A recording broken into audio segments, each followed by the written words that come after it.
Hier versammelt, wir sind aus Davos, aber nicht nur aus Davos, sondern aus der ganzen Welt, weil wir wollen, dass auch unsere Stimmen gehört werden. Stimmen, die sonst nicht gehört werden, wie hier im WEF. Und wir haben etwas zu sagen, und zwar, wir schauen nicht weiter zu und wir akzeptieren nicht, wie ihr weiterhin unsere Welt zerstört.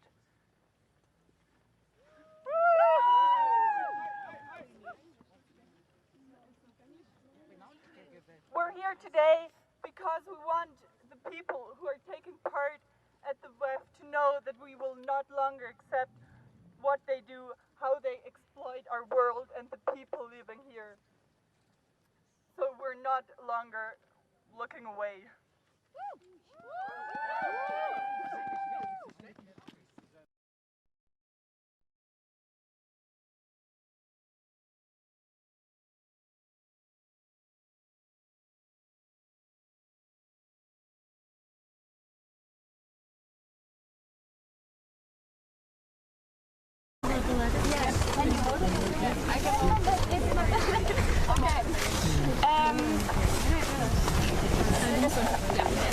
Okay, wunderbar. Hello everyone again. So this is another WEF where world leaders meet to discuss the status quo. And what we see this year at the WEF is definitely that they have learned their vocabulary. It's one step we can actually see. They have learned the language. They know when to say climate. They know what has to be green nowadays. They speak of transitions. Yet when we look at the numbers, the fossil fuel boom is happening everywhere. The destruction is happening everywhere. When we look at the business plans of the fossil fuel industry worldwide, most of them are planning to expand, and governments are allowing them to do so. And so one clear message today, of course, is if we let fossil fuel industries and their investors get to decide when the fossil fuel era will come to an end, there will not be an end of the fossil fuel era. Those lines will have to be drawn by the people who say enough is enough when it comes to destructions. This line is being drawn by the people right now who defend livelihoods against the fossil fuel interests, against the lobbyists, against their funders. And here at the WEF this year in 2023 in Davos, again, some of the dirtiest industries and their funders are meeting. And they don't want to hear this, but their time has come.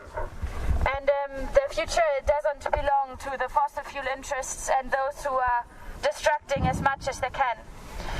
And because this cannot be said clearly enough, we've written an cease and desist notice to the fossil fuel CEOs meeting here in Davos this year. Our notice has been signed over 850,000 times by now. And we're clearly calling for an end of fossil fuel expansion. We're calling for an end of fossil fuel project. We're calling for an end of funding of fossil fuels. And that is not a radical activist's opinion. That is actually what the International Energy Agency says too. There cannot be any new fossil fuel project happening anywhere around the world. So we're calling for CEOs of the fossil fuels and their investors and funders this year to end the expansion. It's because we know that just talking to them and expecting them to act won't bring the change that we need, as we turn clearly to the people to join us everywhere to defend and fight for climate justice, to defend lives and livelihoods against the fossil fuel destructions. And we are seeing people everywhere, really, around the world, rising as we speak. Yeah. Do you wanna?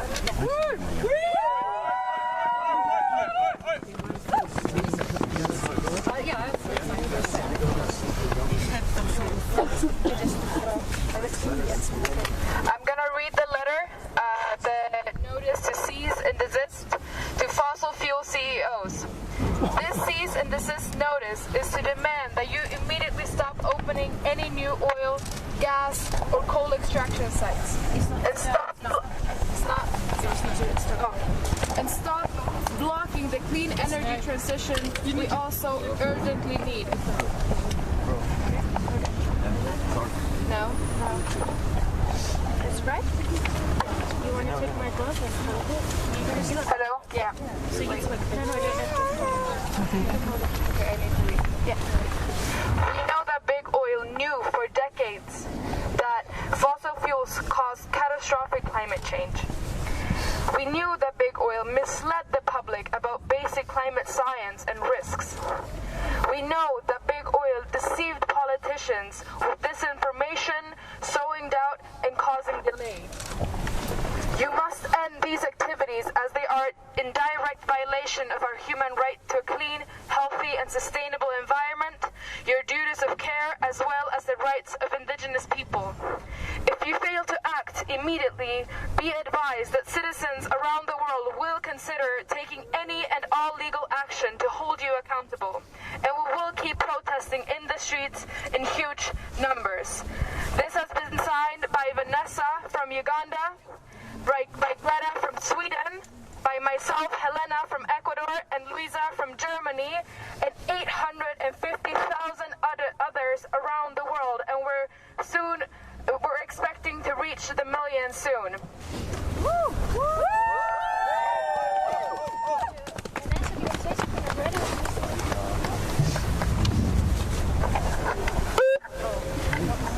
Found that button. So one nice thing about being here is not just as an activist but as a scientist is that the science is abundantly clear. The climate crisis, although discussed in meetings here, is still discussed as something avoidable and something of the future. But the fact is, the climate crisis is here and it is now. The disasters we are seeing around the world are direct consequences of our inaction. And the discussions that we're having at the tables here behind closed doors and boardrooms, where they're talking about the economy, they're talking about industry, they're talking about it as if we live in a world in which those are controllable without directly addressing the climate crisis in this area. If we do not address the climate crisis, it doesn't matter what we do with agriculture, it doesn't matter what we do with the global economy, it doesn't matter how many times we meet here, we're not going to be able to get anything accomplished. Can we just have your names, please? Susanna Hancock. Arctic President. From Arctic.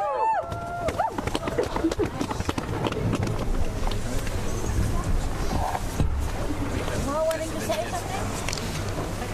Yeah, wonderful.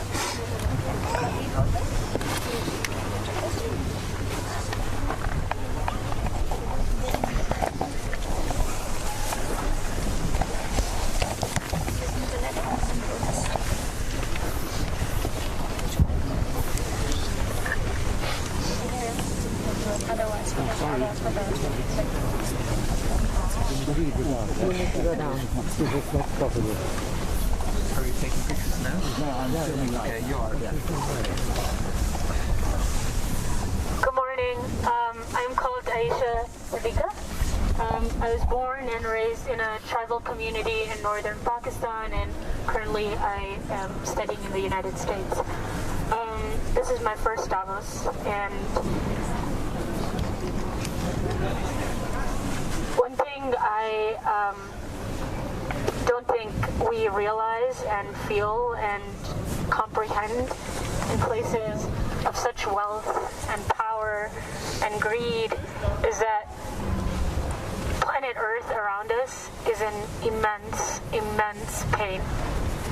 And the delusion of this event is so absolutely ridiculous. It's horrendous.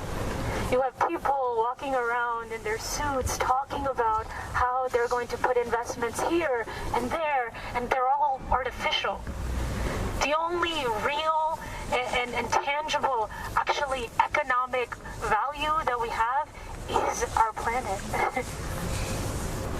And we are so eager, and we're working so hard to destroy it. The endless expansion models that a lot of these companies are working on are farces. They are operating on delusion.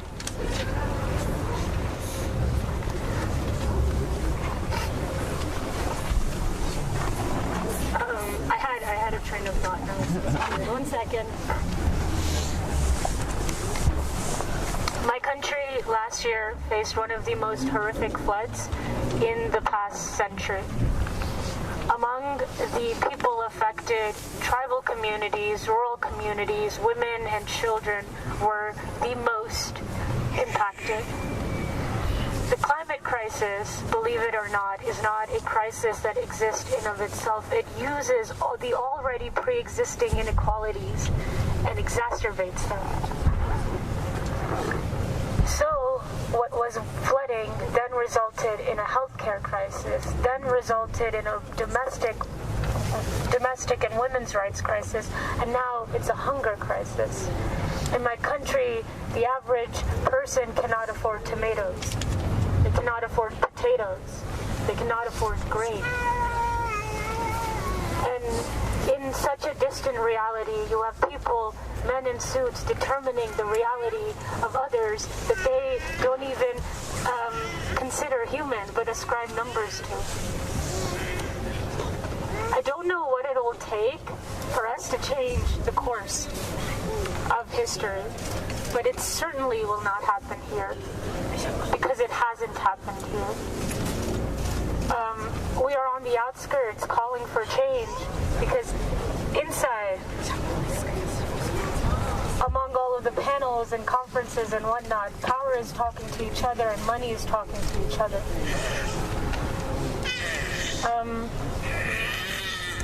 There will come a time in the near future, as the science is predicting, that no amount of dollars will be able to fix what is lost and what is broken. We are headed towards extreme catastrophe that is not just material, it is cultural, it is people, it is languages being lost, it is entire histories being lost. That is what is at stake.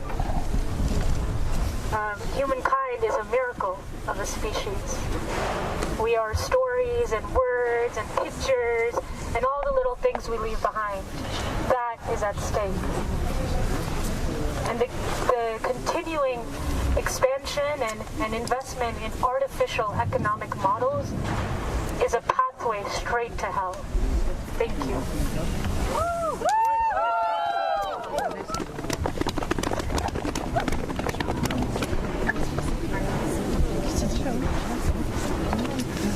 But it's not, also just adding to that, it's not just people. Where I do work and partially grew up is a part of the Arctic where it is warming 7 times faster than the rest of the world. I'm seeing places that, you know, when I was 5 were frozen. And I was back this year, are liquid water. And the water is not just clean, it's got plastics in it. Our plastics from continents and tens and thousands of kilometers away. We're finding birds that die because they consume the plastics that we have, that we've produced in Asia, we've produced in North America, we've produced around the world. Here in Davos, all of our clothes that we're washing that gets into the water, and it's killing the ecosystems, and it's killing people, the cultures, and the fish. I mean, finding fish that the plastics you see cutting, you know, fish that people are eating and relying upon, and it's toxic. People have a choice between eating food that they can afford, that is toxic to them and killing them, or food that they cannot afford. How much of the Arctic is disappearing? As somebody who, again, focused on the Arctic, we've already lost more than half of the Arctic sea ice. And at the rate at which we're losing sea ice, we're looking at a deficit, a debt of 70 trillion US dollars at just the current rate of our growth. Not talking about the growth that this place in Davos here is discussing. Not talking about adding new coal mines, new oil, new gas. If we're talking about that, we're talking about financial things that we cannot even fathom here.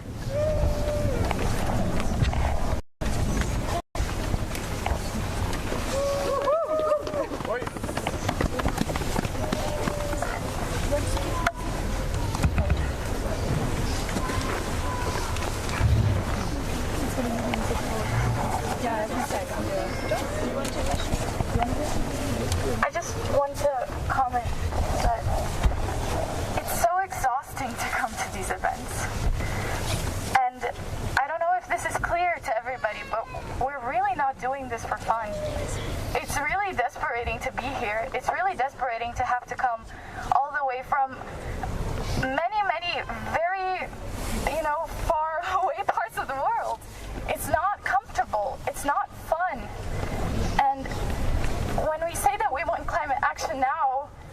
just doing it to be recorded on a camera. We're doing it because it's our future, and it's quite desolating to not feel that we will be secure. Like, maybe here in Davos you will, maybe the people that come here will be secure, but not the people where we live. So I don't know how many times we have to say it. Please act now, and we won't stop pressuring it. In every event, we will be exhausted. We will come from wherever we are from. We will sleep in the cold, but we will be here screaming and shouting for people to act. I'm Amalia Garces from Brazil. Can you repeat that? Amalia Garces from Brazil.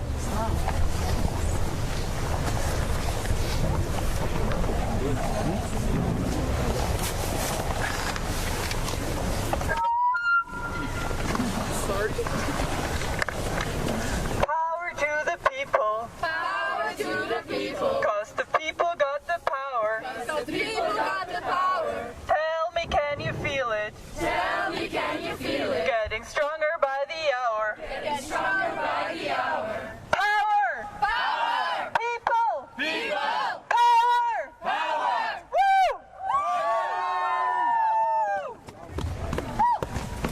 What do we want? Climate justice! When do we want it? Now! What do we want? Climate justice! When do we want it? Now! When? Now! When? Now! Woo!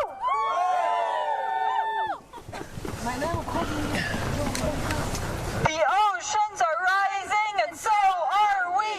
The oceans are rising and so are we. The oceans are rising and so are we. The oceans are rising and so are we.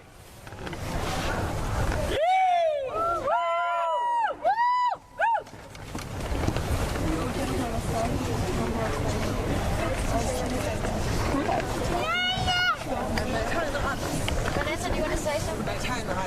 Yes? Vanessa,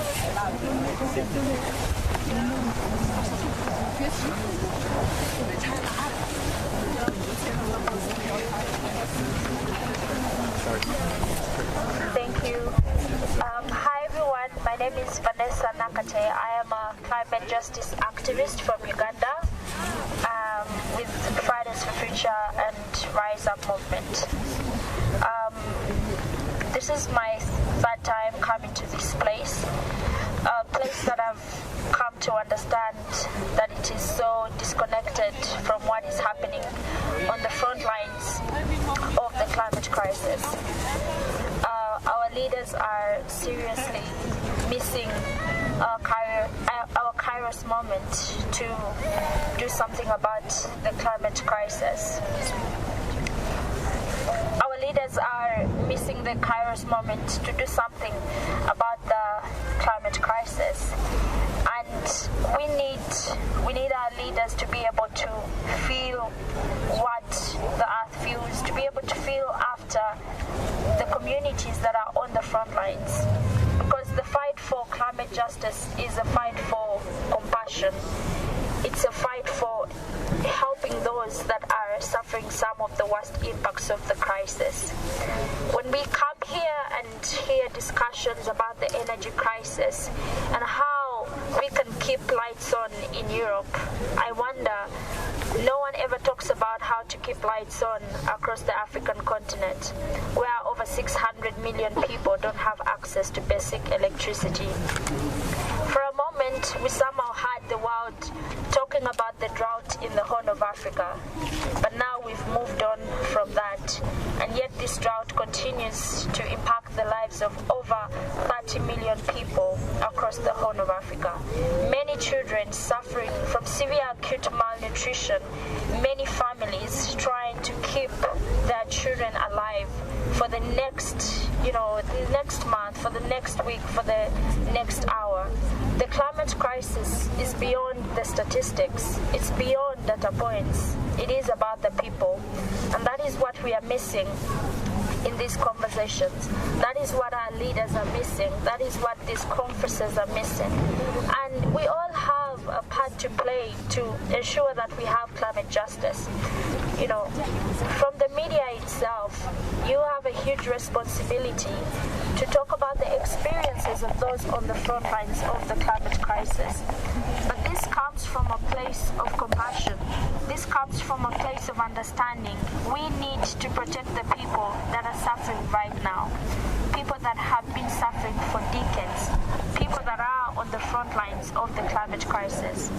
So we ask our leaders to listen to the science, to listen to those that are being impacted the most. Stop all your investments in fossil fuels, that is coal, oil and gas. The IEA has made it very clear. We cannot have any new fossil fuel investment if we are to limit global temperatures below 1.5 degrees Celsius. So that is our message today. Cease and desist and fight for the people that are on the front lines of this crisis. Thank you.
Thank you all for being here today. It was great.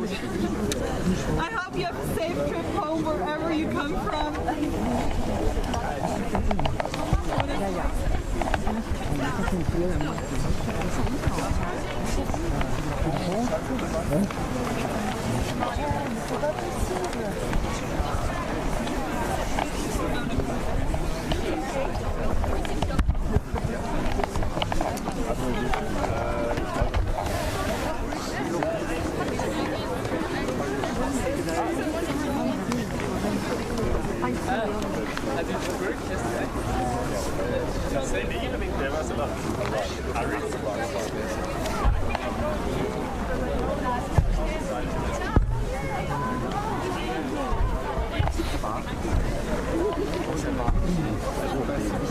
What do you expect from the governments here at Davos?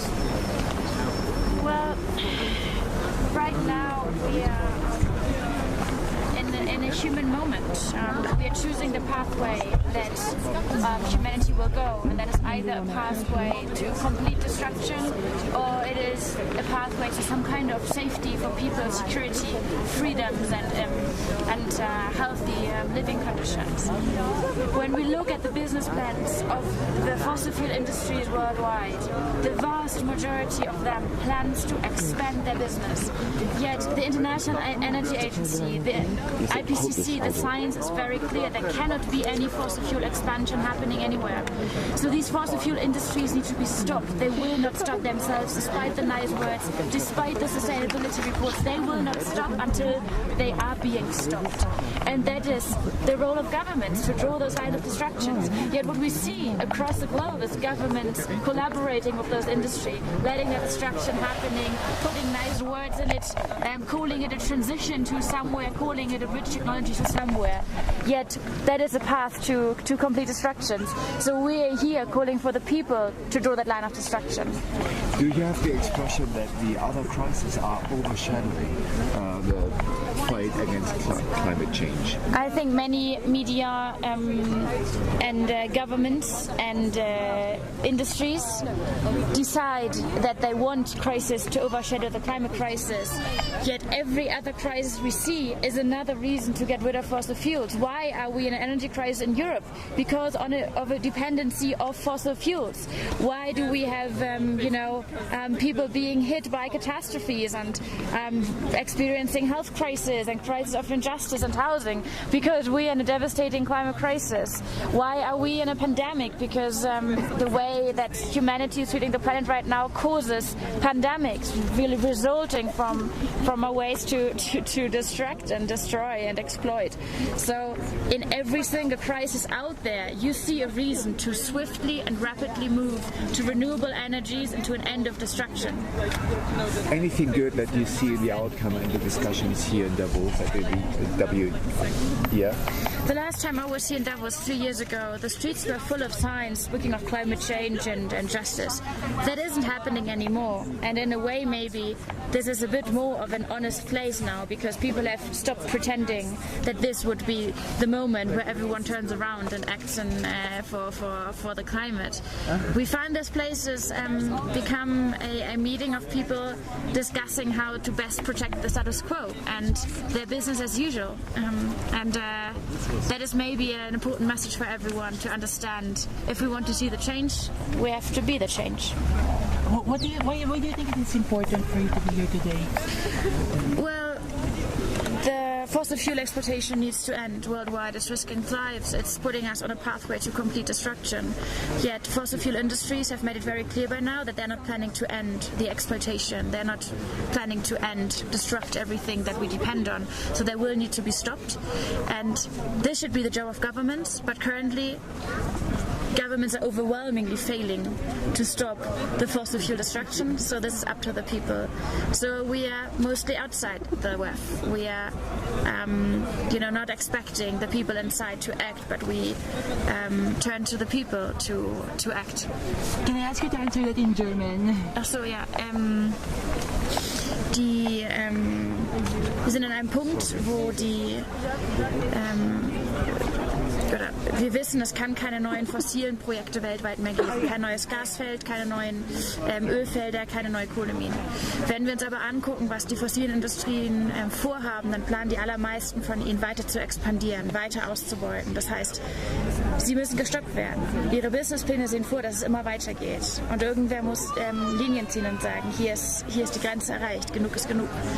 Und weil das gerade Regierungen nicht machen, weil viele Regierungen nicht den Mut haben, sich gegen die fossilen Industrien zu wenden, blicken wir hier auf die Gesellschaft, auf die Zivilgesellschaft, auf die Menschen überall, ihrer Verantwortung gerecht zu werden und zu verstehen, wir haben die Möglichkeiten und wir haben auch die Macht, wenn wir zusammenkommen, diese Zerstörung zu beenden und für Freiheiten zu kämpfen und Sicherheiten und intakte Lebensgrundlagen für alle. And just another question, do you think this movement is still as important as it is today? It still has the same impact that it had a couple of years ago? Do you think there's still that positive impact, or do you think it can actually move things forward? In German or in English? Both, please. In English first. Well, it's saddening to see that the movements are still necessary, that we are not demanding anything else but what governments around the world have promised for a long time. So it shouldn't be necessary that anyone stands up to demand what governments have promised. That would be my basic understanding of how democracies work. We, put people into positions of power to deliver on what they promised. So we're still here, we're still doing it, and I think what is so striking to see across the globe is that movements are really growing together. Movements of social justice, of generational justice, of racial justice, of environmental justice. These are coming together over the crisis that concern all of us. And that is, I guess, a very, very empowering and important message for everyone. People are there and not going anywhere because we have just so much to lose and even more to win. And now in German, please. Sorry. ist es dramatisch, dass es die Bewegung und vor allem die Klimabewegung immer noch braucht. Wir fordern nichts anderes, als dass Regierungen ihre eigenen Versprechen einhalten. Und dass es überhaupt irgendwer und gerade junge Leute sich hinstellen müssen, um das einzufordern, ist eine Absage der Regierung an ihre eigene Verantwortung. Es wäre mein Grundverständnis von Demokratien, dass Regierungen ihre Versprechen einhalten, für die sie auch gewählt wurden, für die sie in diese Machtposition überhaupt erst gekommen sind. Und weil es aber nicht passiert, sind wir eben hier. Und das Schöne und Hoffnungsvolle ist, dass wir sehen, dass weltweit Bewegungen zusammenwachsen. Gerechtigkeitsbewegungen, feministische Bewegungen, indigene Bewegungen und Klimabewegungen. Sie kommen alle zusammen, weil die Krisen zusammenhängen, weil wir zeigen, wie Solidarität aussehen kann und verstehen, dass viele der Dinge, die wir in der Welt sehen müssen, sich verändern müssen, Krisen gleichermaßen betreffen. Have you gotten any signs from the global elite that they hear you? Has there been any kind of dialogue here at the World Economic Forum? English is fine. Well, I think what we're seeing really is that everyone here is too shy to Should I stop the live? Should I stop the live? And sometimes, I'm not sure if the leaders here believe what they tell themselves, which is what they say on stages, certainly it doesn't match how they act when it comes to people.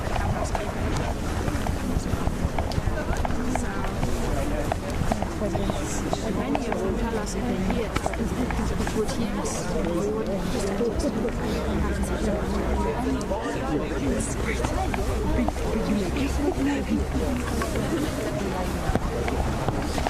Where are my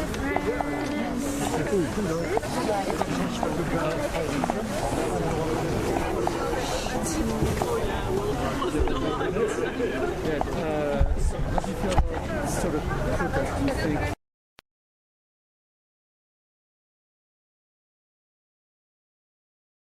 This is the secondary audio circuit for the Reuters live service.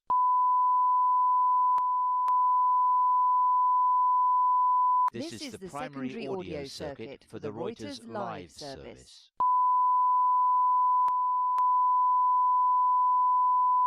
This is the primary audio circuit for the Reuters live service.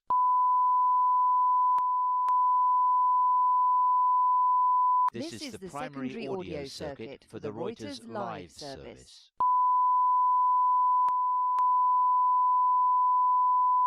This is the primary audio circuit for the Reuters live service.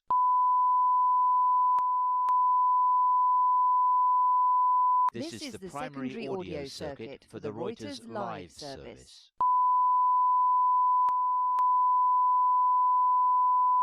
This is the primary audio circuit for the Reuters live service.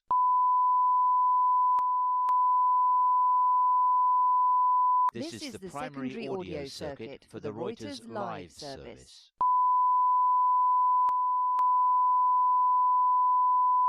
This is the primary audio circuit for the Reuters live service.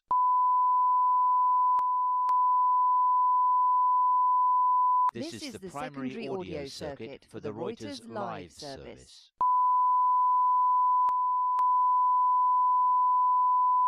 This is the primary audio circuit for the Reuters live service.